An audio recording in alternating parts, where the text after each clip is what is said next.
Vamos lá, gente, caminhando para o final do curso, vamos falar agora do espectro de moléculas diatômicas, tá? A ideia é a seguinte: eu quero resolver problemas que envolvam realmente muitos corpos, como uma molécula, por exemplo, né? Vamos pensar, para começar, em moléculas diatômicas, aquelas formadas por dois átomos, como a molécula de CO, né? O monóxido de carbono.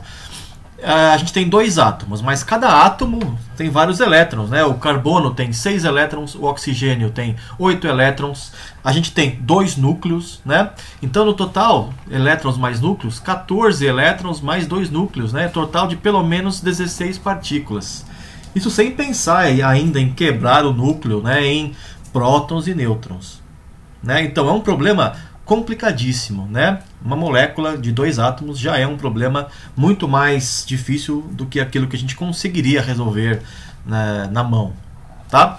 Então, a gente precisa encontrar aproximações para descrever alguns fenômenos físicos. Alguns fenômenos físicos são facilmente explicados pela mecânica quântica que a gente viu até agora, tá? E a ideia é a seguinte: a ideia é resolver a equação de Schrödinger para núcleos estáticos, como a gente viu para o átomo de hidrogênio em aulas passadas, né, o núcleo parado. Então a gente pensa na molécula parada, ou pensa, melhor ainda, em relação ao centro de massa, né, que eu sei que o centro de massa é uma partícula livre. E eu penso nos graus de liberdade que esses átomos da molécula têm. Então, no caso de uma molécula diatômica, a gente tem 3 graus de liberdade, né? O primeiro é translação, que a gente já considerou se a gente pensar em coordenadas relativas ao centro de massa, como a gente já viu nos últimos vídeos, né? Uma molécula dessas tem um outro grau de liberdade, que é vibração, né? A distância entre os dois átomos pode ficar lá oscilando em torno de um ponto médio, de um valor médio, né? Ela pode ficar vibrando, e ela fica realmente na prática. E o terceiro grau de liberdade que esta molécula tem é rotação. Ela pode estar girando em torno do centro de massa, né? Como se fosse um rotor rígido, tá? E esses 3 graus de liberdade são as maneiras como essa molécula pode se movimentar no espaço. Pode ter translação, rotação e vibração, tá? A gente já viu que a translação já eliminamos no último vídeo, né, pensando no centro de massa. Obviamente, veja que eu estou considerando os átomos como se fossem bolinhas, né? Os elétrons ficam ali perto, os elétrons do átomo vermelho ficam sempre ali perto dele, os elétrons do átomo azul também ficam perto desse átomo. Então eu não estou resolvendo o problema completo de, por exemplo, para a molécula de CO, né, de 16 partículas. Não estou fazendo isso. Eu estou supondo que eu tenho 2 partículas apenas formando uma molécula, entende? Deixando os elétrons todos dentro dessa caixa vermelha ou dessa caixa azul, tá? Eu não estou mais pensando no átomo como se fosse um conjunto de prótons ou de núcleos, e átomos, de núcleo e elétrons, mas estou pensando numa bola, tá? O elétron está tudo lá dentro junto com o núcleo. Por isso que é uma aproximação isso, né? Que já fornece resultados muito bons. Tudo bem? Porque eu não consigo captar. Obviamente que depende da aplicação que você quer, né? Mas para o que a gente vai ver aqui é uma aproximação muito boa, né? Se você olhar muito de perto, obviamente que você vai ver diferenças que você não consegue explicar com essas aproximações. Daí você tem que ir realmente para tratar os elétrons separadamente, né? Usando o que a gente viu até agora, resolver a equação de Schrödinger de 14 elétrons e mais 2 núcleos. Tá? Mas o que a gente vai fazer aqui não é isso, é simplesmente considerar 2 partículas, 2 átomos como se fossem bolinhas que se unem com uma ligação que pode vibrar, pode girar e transladar no espaço. Tá bom? Vamos lá. Bom, falando nisso, né, a gente já sabe como essa ligação se forma, uma ligação covalente, né, por compartilhamento de elétrons.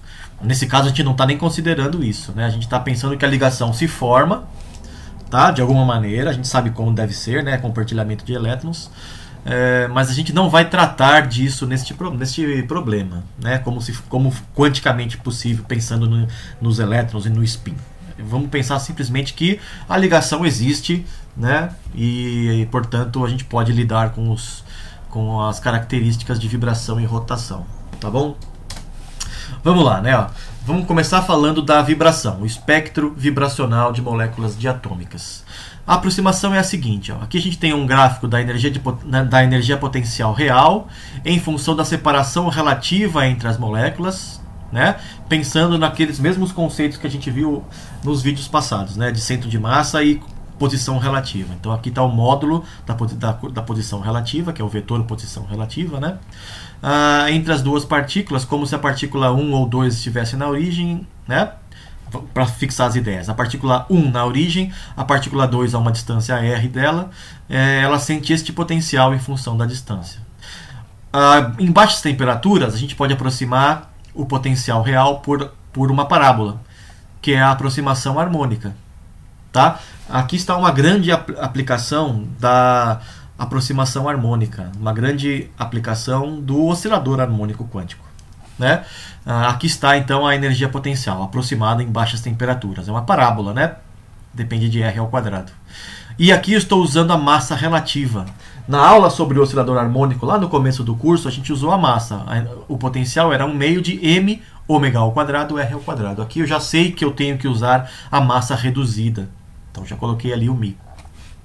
E ômega, esse ômega aqui é um parâmetro da parábola. Quanto maior o ômega, mais fechada é a parábola. Quanto menor o ômega, mais aberta é a parábola. Eu não sei qual é este ômega, mas é uma característica da molécula. Né? Pensando que o ômega, lembrando que o ômega, melhor dizendo, né, é a raiz de K sobre a massa, eu posso calcular a constante de mola da molécula se eu acho o ômega. De alguma maneira. A gente vai ver daqui a pouco como achar o ômega. Né? Então eu posso calcular a constante de mola da molécula, né? Essa molécula vibrando aqui, né? A molécula vibrando é como se fosse uma mola, entende? Como se a ligação química fosse uma mola ligando as duas partículas, só que uma mola quântica, né? Uma mola tem uma constante de mola associada, K, e ela gera uma frequência ômega. Então eu posso calcular a constante de mola se eu acho o ômega. Bom, vamos ver depois, daqui a pouco, como calcular este ômega e como calcular a constante de mola, K. Né?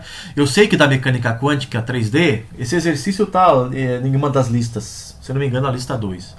Né? Para um oscilador harmônico tridimensional, as energias dos autoestados são essas. As autoenergias ou autovalores do Hamiltoniano são essas daqui, ó, dadas por H cortado, ômega, n mais 3 meios. E n é um número inteiro ou zero. Tá, então eu sei quais são as possíveis energias que estão relacionadas à frequência do oscilador ômega. E a um número quântico n. Tá? Então a sua molécula não pode ter qualquer energia associada à vibração. Só energias dadas por esta expressão. Ou seja, tem um espectro discreto, né? Em função do número inteiro n. Se uma molécula sofre uma transição de níveis de energia, a radiação é emitida ou absorvida. Né? Se o N aumenta, significa que a energia está aumentando, a molécula está absorvendo energia vinda de radiação externa, né? Vindo de fótons, ou de luz, ou de energia de radiação eletromagnética. Se o N diminui na transição, a molécula está perdendo energia, ou seja, está emitindo radiação eletromagnética, está emitindo fótons. Tá? E isto é captado por alguns equipamentos experimentais que eu vou falar para vocês daqui a pouco.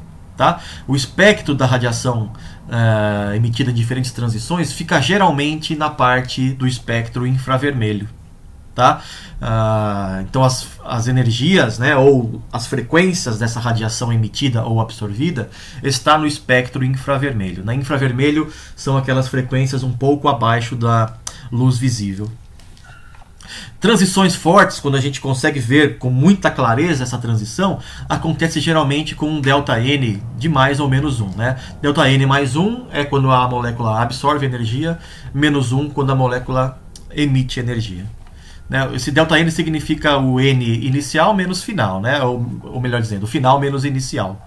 Então a molécula, por exemplo, poderia estar inicialmente num estado com N igual a 0, pulou para um estado com N igual a 1. Né? Então, ΔN igual a 1.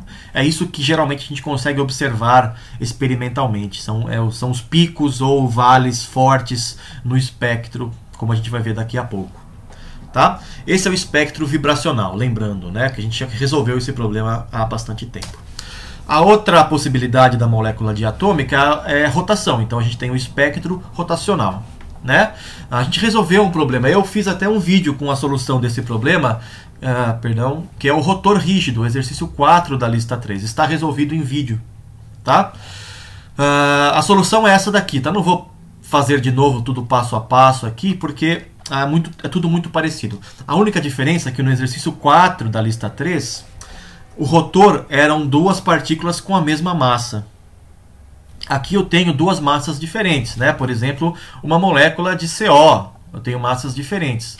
Mas a ideia é a mesma, usando coordenadas relativas. Então eu uso a massa reduzida, tá? Ao invés de usar a massa de cada uma das partículas, né?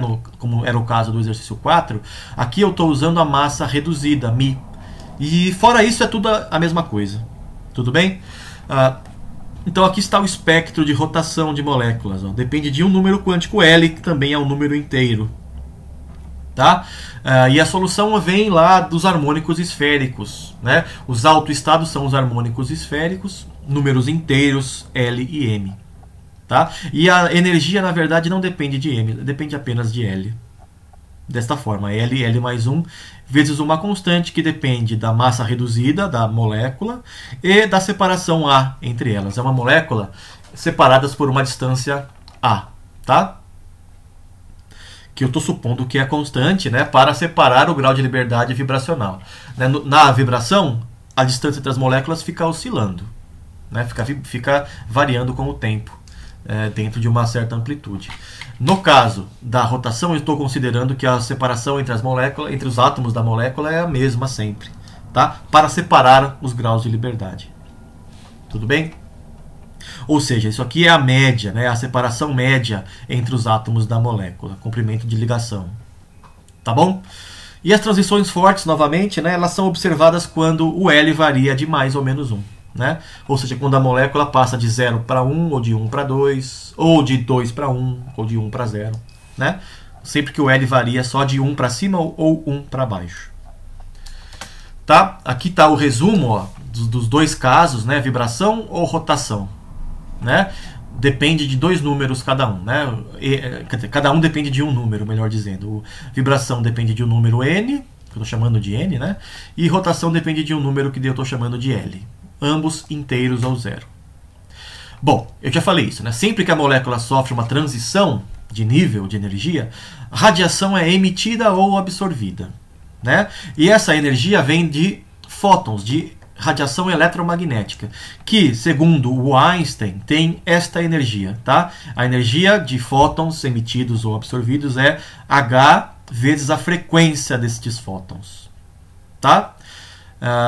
Porque um fóton é ou uma partícula ou radiação, né? Um fóton é uma partícula do ponto de vista quântico e, ao mesmo tempo, radiação, onda, né?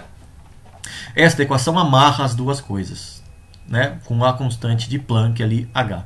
E Nf é a frequência desses fótons, como se eles fossem radiação eletromagnética, tá bom? E como eu já falei, né, as transições fortes acontecem com ΔN ou ΔL, variando de mais 1 ou menos 1. Ou seja, né, sempre que uma molécula passa de um estado com um certo N para outro N, fótons são emitidos ou absorvidos. Né? Então eu tenho uma variação, por exemplo, para a vibração. Ó. O ΔEN é o EN menos EN menos 1, né? Já que o ΔN é mais ou menos 1. Que me dá, fazendo a conta, pega essa expressão, faça H cortado ômega N mais 1 menos H cortado ômega, N menos 1 mais meio. Fazendo a conta, você vai descobrir que o ΔEN é sempre H cortado ômega, né? Para uma variação de N de mais ou menos 1. E isso tem que ser igual ao H frequência do fóton, né? Porque a energia se conserva, né? A energia que a sua molécula ganha ou perde é a dos fótons, que foram absorvidos ou emitidos, tá? O que significa aqui que esses fótons têm sempre a mesma frequência, né? Que é dada pelo ômega, basicamente, né? Tem a constante H cortada, a constante H, que tem relação entre si, e a frequência dos fótons tem a ver com o ômega. Entende? Ó? Então, se eu consigo, de alguma maneira, descobrir a frequência desses fótons que foram emitidos ou absorvidos, eu acho o ômega do meu oscilador, da minha molécula. né? E como a gente viu antes, se eu acho o ômega, eu acho a constante de mola da molécula. Eu sei a força da ligação, né? Já na rotação, ó, a rotação é a mesma coisa, fazendo com a expressão para rotação, né? Com ΔL de mais ou menos 1. Então faz a conta, ó, EL menos 1.